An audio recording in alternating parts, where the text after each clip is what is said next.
Hey everyone, I'm Isaac and welcome back to Isaac Reviews 2024. Recently, Netflix dropped a new animated film onto their service with very little fanfare, the being Thelma the Unicorn.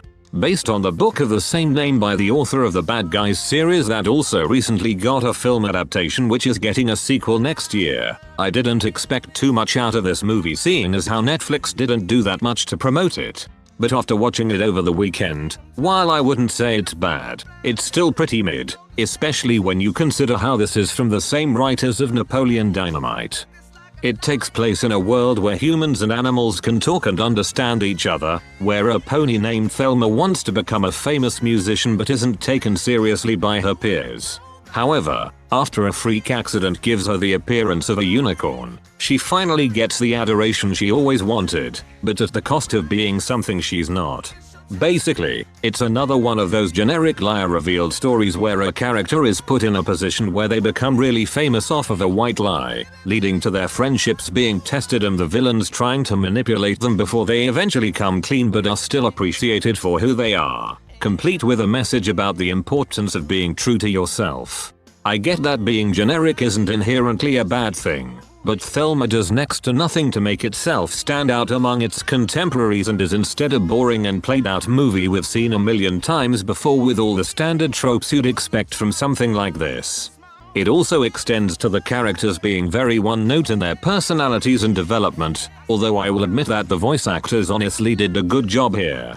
Sure, they didn't have the best materials to work with, but I could tell that they were having a good time anyway, especially Jermaine Clement giving a delightfully hammy performance as Vic Diamond.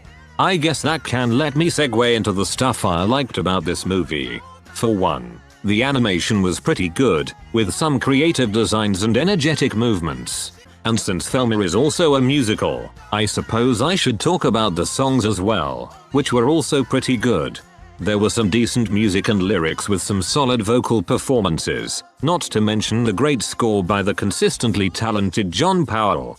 Unfortunately, despite there being a few good elements here and there, they could not save Thelma the Unicorn from being another forgettable kids flick. Sure, it had some good animation and musical numbers and I could tell the voice actors put in a decent effort, but that couldn't save the painfully generic writing with just about every tired cliche in the book, coupled with some really bad humor with a heavy reliance on gross out. I'm sure kids will be entertained by this, and there's certainly worse ways to spend 86 minutes of your time, but you won't be missing much if you skip this one. All you'll be missing out on is a movie I'm giving a 6 out of 10. Next time, I'll be talking about the Garfield movie.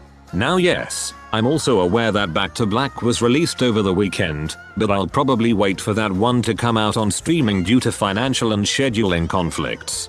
As for Garfield, while it wasn't anything special, I still found it to be an enjoyable watch with some good animation and humor.